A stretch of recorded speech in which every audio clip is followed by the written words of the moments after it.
नमस्कार, मैं टेट पर आपका स्वागत है। आज के क्लास के अंतर्गत एक न्यू सीरीज स्टार्ट की गई है जहां आपको प्रतिदिन एक वीडियो मिला करेंगे। यह बीए सेमेस्टर 6 हिस्ट्री ऑनर्स के विद्यार्थियों के लिए रहेगा।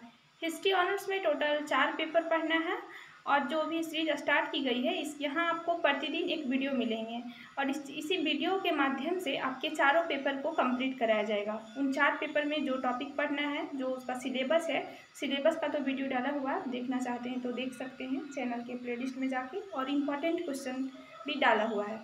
तो अब जितना भी क्वेश्चन डाला हुआ है उसी का आंसर करवाया जाएगा प्रत्येक दिन वीडियो के माध्यम से।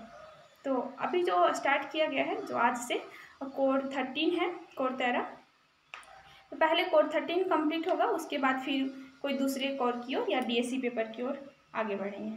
तो पहले कोर 13 में आज का जो पहला प्रश्न है कि भारतीय संविधान की विशेषताओं का वर्णन करें। आज भारतीय संविधान का क्या क्या विशेषता है उसी को देखेंगे। वैसे बोले तो भारतीय संविधान का विशेषता में क्या है कि यह विश्व का सबसे लंबा लिखित संविधान है। भारतीय संविधान में कई सारे स्रोत हैं जो बाहर से लिए हुए हैं। भारतीय संविधान में मौलिक अधिकार दिया हुआ है, मौलिक कर्तव्य दिया हुआ है, लेकिन इसको लिखेंगे कैसे, तो आज देखेंगे कैसे आंसर को लिखना चाहिए और किस टाइप से लिखते हैं उसको देखिए। तो क्वेश्चन है कि भारतीय संविधान की विशेषताओं का वर्णन करें।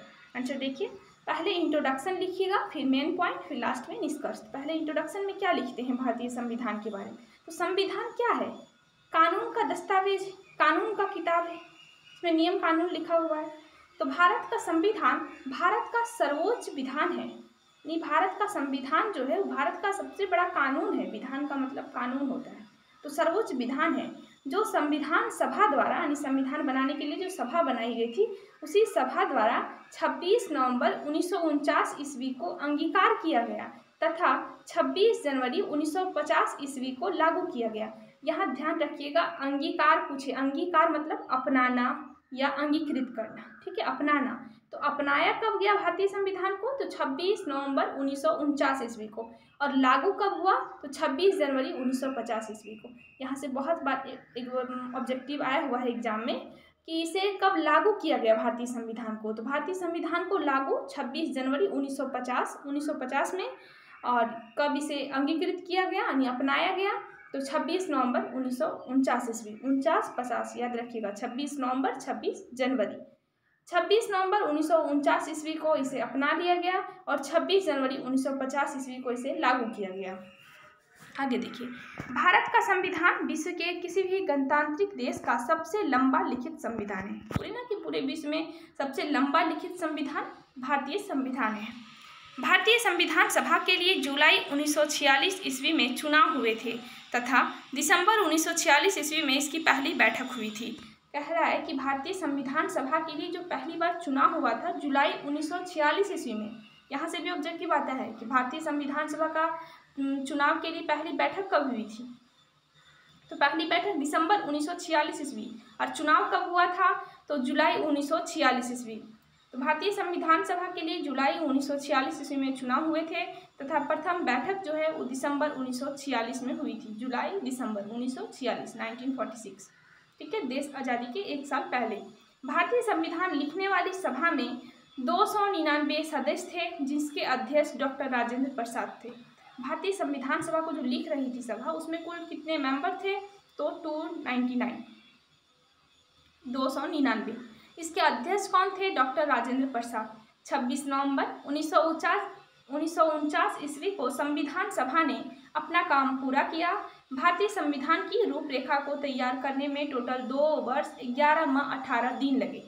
यहाँ से पूछ सकता है ऑब्जेक्टिव कि भारतीय संविधान कब बनके तैयार हुआ? तो तैयार हो गया 26 नवंबर 1949 ईस्वी को। इसी दिन अपना लिया गया, लेकिन पूरे तरीके से लागू कब किया गया? तो 26 जनवरी 1950 ईस्वी को, ठीक है। इसे पूरे बनने में कितना दिन लगा? तो 2 वर्ष 11 माह 18 दिन, 2 वर्ष 11 माह यानी 11 महीने और 18 दिन लगे थे। और टोटल इसमें कितना मेंबर्स थे इसे बनाने में, लिखने वाली सभा में? तो 299, ठीक है। छोटा छोटा पॉइंट है, याद रखिएगा, ऑब्जेक्टिव की दृष्टि से बहुत महत्वपूर्ण है। इसके निर्माण के लिए संविधान सभा में कुल, यानी संविधान का जो निर्माण हो रहा था, इसके निर्माण के लिए संविधान सभा में कुल 11 अधिवेशन यानी 11 मीटिंग हुआ था एवं 165 बैठक हुई थी, 11 अधिवेशन हुआ था और 165 बैठक हुई थी। ठीक है, अतः भारतीय संविधान की महत्वपूर्ण विशेषताएं निम्नलिखित हैं, यानी कई सारे विशेषता है, तो अभी आगे देखेंगे। पहले अभी तक जो लिखवाए क्या था, इंट्रोडक्शन, किसमें कितना बैठक हुआ, कितना अधिवेशन हुआ, कितना मेंबर था। तो संविधान सभा से इंट्रोडक्शन में शॉर्ट में क्या लिखिएगा कि भारत का संविधान भारत का सर्वोच्च विधान है, सर्वोच्च कानून है, जो संविधान सभा द्वारा 26 नवंबर 1949 ईस्वी को बन के तैयार हुआ। इसी दिन इसे अपना लिया गया, लेकिन लागू कब हुआ, तो 26 जनवरी 1950 ईस्वी को। यह विश्व का सबसे बड़ा एवं सबसे लंबा लिखित संविधान है। ठीक है, इसके लिए चुनाव कब हुए थे, तो जुलाई 1946 ईस्वी में। इसकी पहली बैठक कब हुई थी, तो दिसंबर 1946 ईस्वी में। इसे बनने में कितना दिन लगा, तो 2 वर्ष 11 महीने 18 दिन। इसमें टोटल कितना सदस्य थे इस सभा को लिखने, भारतीय संविधान जो लिख रही थी उस सभा में, तो 299 हो गया इसका इंट्रोडक्शन। अब लास्ट में लिखना है कि इसके कई निम्नलिखित महत्व हैं, तो विशेषताएं हैं। तो पहला विशेषता क्या है, अब विशेषता को देखिए और फिर उसको डिफाइन कीजिए। तो पहला विशेषता है लोक प्रभुता पर आधारित संविधान। लोक प्रभुता मतलब जनता पर आधारित है। ठीक है, यहाँ शासन का या राजा का कुछ नहीं चल रहा है, जनता पर है। जनता जैसा चाहती है वैसा संविधान है, जनता के लिए संविधान है। तो भारतीय संविधान का निर्माण भारतीय जनता की ओर से संविधान सभा द्वारा किया गया है। ठीक है, संविधान सभा के मेंबर कौन थे, जनता उनको चुनी थी, तो जनता ही थे, आम पब्लिक थे। संविधान की प्रस्तावना का वाक्यांश हम भारत के लोग, यह संकेत करता है कि भारत का संविधान लोक प्रभुता पर आधारित है। लोक प्रभुता मतलब यहाँ की जनता पर आधारित है। पहले प्रस्तावना में पहले लाइन क्या लिखा हुआ है, हम भारत के लोग भारत को संपूर्ण प्रभुत्व, मतलब हम भारत के लोग, यानी जो संविधान सभा का पहला जो लाइन ही लिखा हुआ है प्रस्तावना में, वहां से शुरुआत हो रहा है कि हम भारत के लोग, यानी हम पूरे भारत के लोग हैं। ठीक है, तो यहाँ क्या हुआ, लोक प्रभुता यानी लोग की प्रभुता पर आधारित है। ठीक है, तो यह जनता का संविधान है, जनता के हित के लिए है। तो पहला इसका विशेषता है कि लोक प्रभुता पर आधारित, यानी लोगों की हित के लिए है, लोगों द्वारा बनाया गया संविधान है। तो लोगों द्वारा बनाया गया संविधान लोगों पर आधारित है। दूसरा पॉइंट है कि निर्मित व लिखित संविधान, की भारतीय संविधान जो लिखा हुआ संविधान है। तो भारत का संविधान विश्व का सबसे लंबा सबसे बड़ा लिखित संविधान है। दूसरा, सबसे पहला पॉइंट क्या लिखिएगा, पहला पॉइंट लिखना है कि लोक प्रभुता पर आधारित है। ठीक है, यानी लोगों की इच्छा पर आधारित है। इसमें सबसे महत्वपूर्ण कौन है, तो जनता, भारत की जनता सबसे महत्वपूर्ण है। दूसरा पॉइंट क्या है कि विश्व का सबसे लंबा और लिखित संविधान।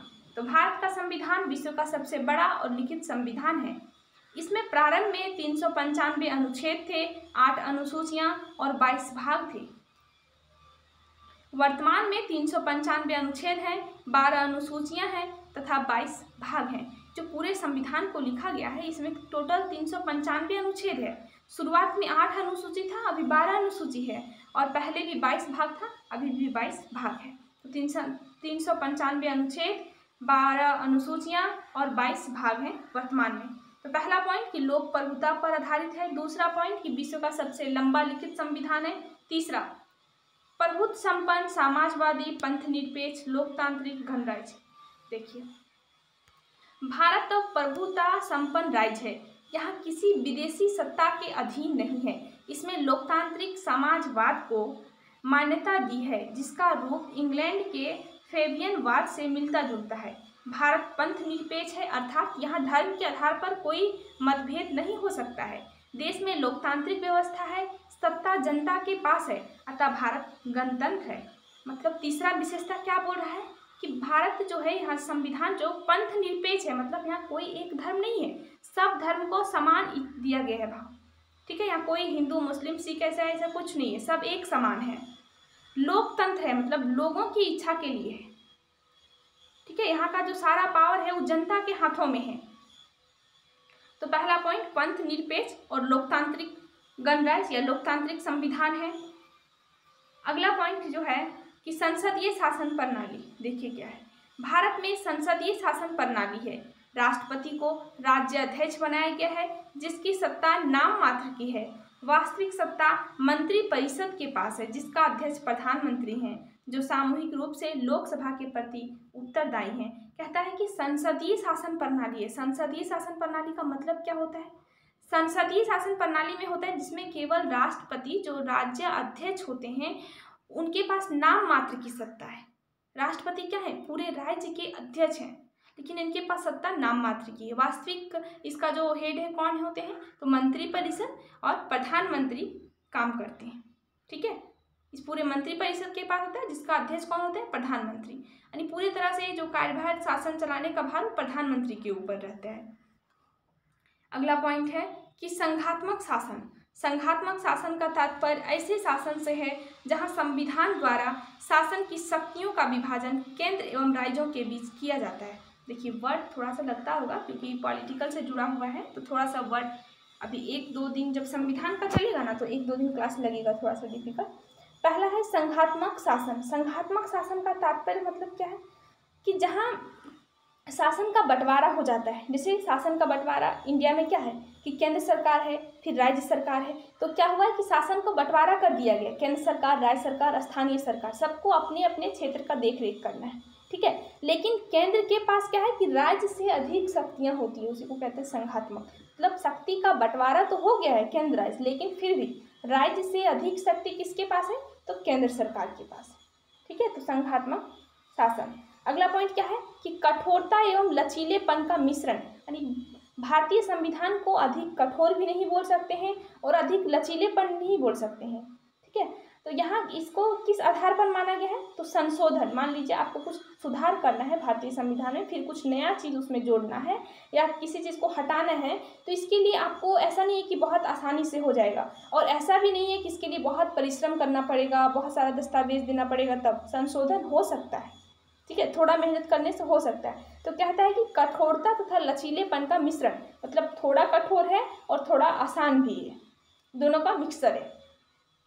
तो संशोधन प्रणाली के आधार पर संविधान 2 तरह के होते हैं, कठोर संविधान और लचीला संविधान। कठोर संविधान का मतलब जहां संशोधन करना बहुत ही हार्ड होता है, जिस संविधान में कुछ बदलाव हो ही नहीं सकता, उसको कहते हैं कठोर संविधान। और लचीला मतलब वैसा संविधान जहां एकदम आसान से आप कुछ भी चेंज करना चाह रहे हैं, आज चेंज करना चाह रहे हैं, कल हो जाएगा, इसे वो कहते हैं लचीला।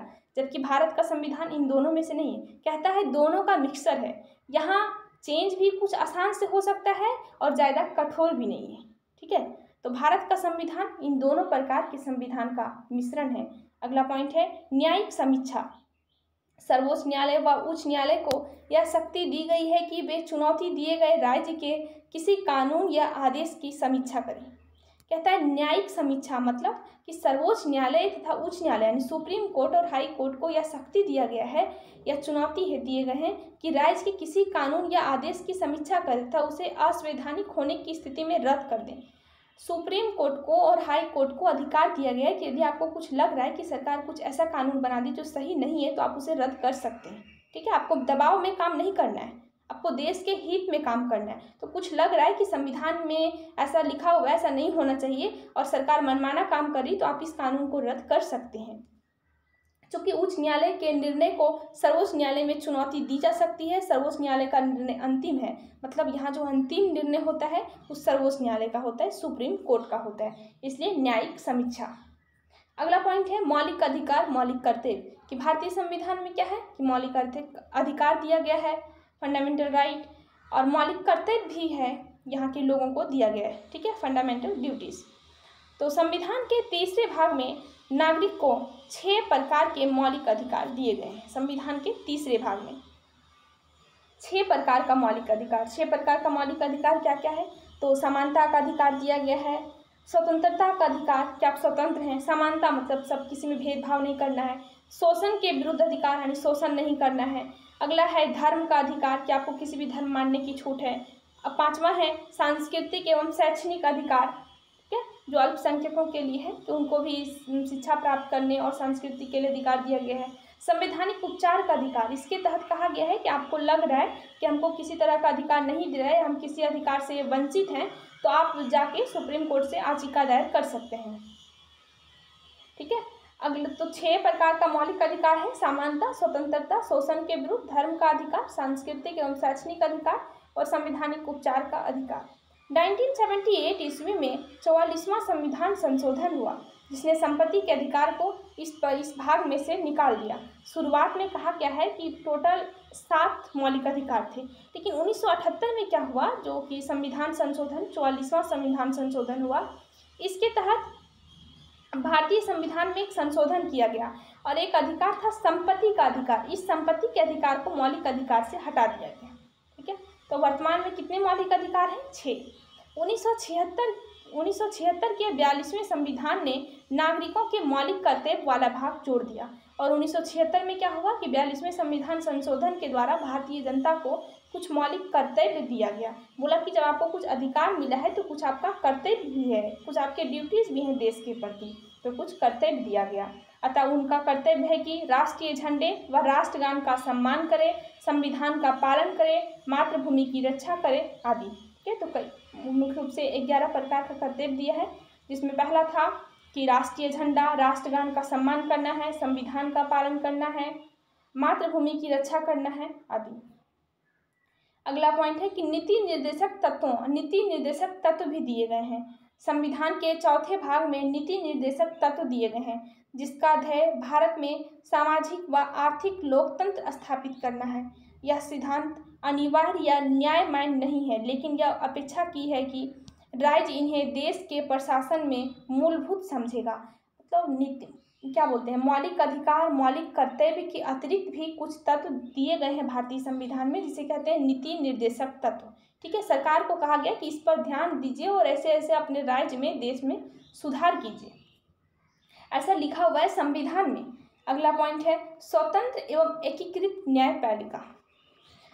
कहा गया कि जो न्याय करने के लिए न्यायपालिका है, सुप्रीम कोर्ट, हाई कोर्ट, ये स्वतंत्र है। इनको ऐसा नहीं है कि देश में सरकार जो बोलेगी यही करना है, स्वतंत्र है, इच्छा से काम करेंगी, जो हित में होगा देश के उन्हीं के हित में काम करेगी सुप्रीम कोर्ट या हाई कोर्ट।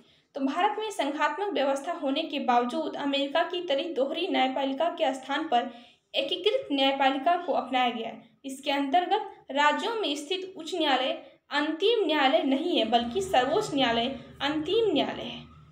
कहा गया है कि यहाँ सर्वोच्च न्यायालय अंतिम न्यायालय है।